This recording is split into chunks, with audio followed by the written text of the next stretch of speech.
Hi friends, ఇప్పుడు మనము జాతీయ జెండా మధ్యలో ఉన్నటువంటి అశోక ధర్మచక్రం గురించి తెలుసుకుందాం. మీకు కూడా తెలుసు, కానీ నాకు తెలిసిన విషయం, నేను నేర్చుకున్న విషయం మీతో నేను పంచుకుంటాను. అశోక ధర్మచక్రం అక్కడ 24 గీతలు లేదా ఆకులు ఉంటాయి. ఇప్పుడు ఆ 24 గీతల అర్థాలు మనము తెలుసుకుందాం త్వరగా. మొదటిది పరిశుద్ధత, అంటే శుభ్రమైన నిజాయితీ గల జీవితం జీవించాలి.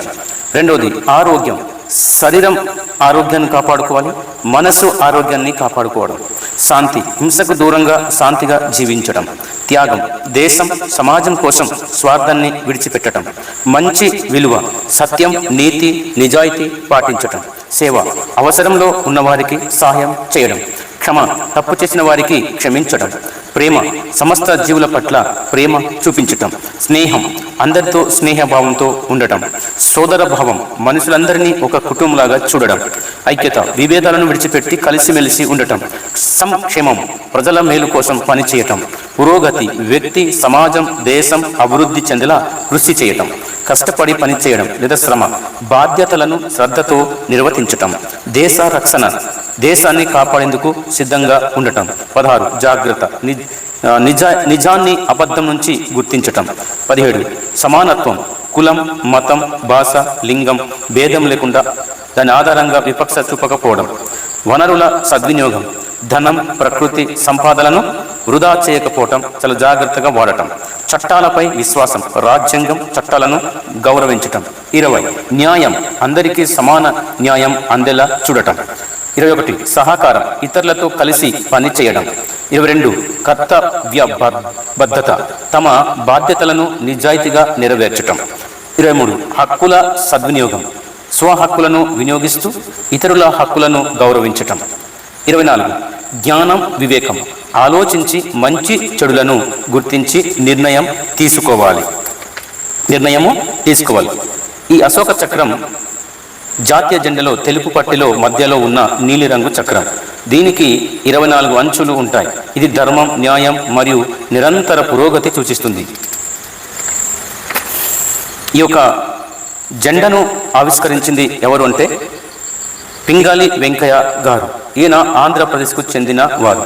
మహా విద్యావేత్త, జెండా రూపకర్త. 1921లో విజయవాడలో జరిగిన కాంగ్రెస్ సమావేశంలో ఆయన తన జెండా నమూనాను మహాత్మా గాంధీ గారికి చూపించారు.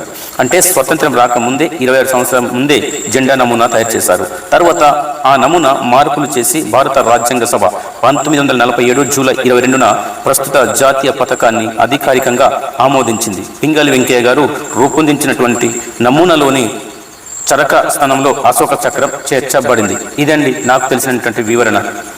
God bless you. Thank you. భారతదేశానికి స్వతంత్రం వచ్చింది 1947 ఆగస్టు 15న అనే విషయం అందరికీ తెలిసింది. అయితే ఈ స్వతంత్రం రావడానికి స్వతంత్ర సమరయోధులు ఎవరు? వారి పేర్లు కొంతమంది తెలుసు, కొంతమంది పేర్లు తెలియకపోవచ్చు. స్వతంత్ర పోరాటంలో అనేక మంది దేశభక్తులు పాల్గొన్నారు. వారిలో ప్రముఖులు మహాత్మా గాంధీ గారు, జవహర్లాల్ నెహ్రూ గారు, సర్దార్ వల్లభాయ్ పటేల్ గారు, సుభాష్ చంద్రబోస్ గారు, భగత్ సింగ్ గారు, చంద్రశేఖర్ ఆజాద్ గారు, బాలా గంగాధర్ తిలక్ గారు, లాలా లజపతి రాయ్ గారు, బిపిన్ చంద్రపాల్ గారు, గోపాలకృష్ణ గోఖలే గారు, సరోజిని నాయుడు గారు, మౌలానా అబుల్ కలాం ఆజాద్ గారు, అల్లూరి సీతారామరాజు గారు, ఉయ్యలవాడ నరసింహారెడ్డి గారు, రాణి లక్ష్మీబాయి గారు, మంగల్ పాండే గారు, రామ్ ప్రసాద్ బిస్మిల్ గారు, అస్ఫా కల్లా ఖాన్ గారు, జయప్రకాష్ నారాయణ గారు, ఖాన్ అబ్దుల్ గాఫర్ ఖాన్ గారు. వీరందరూ కూడా స్వతంత్రం రావడానికి మహా పోరాటం చేసి వారి ప్రాణాన్ని త్యాగం చేసి మన దేశానికి స్వతంత్రం రావడానికి ముఖ్య కారకులు వీరన్నమాట. థ్యాంక్ యూ అండి. God bless you. చివరిగా మీ అందరి కోసం ఒక వాక్యం. ప్రభువు ఆత్మ, ప్రభు యొక్క ఆత్మ ఎక్కడ ఉండునో అక్కడ స్వతంత్రం ఉండును.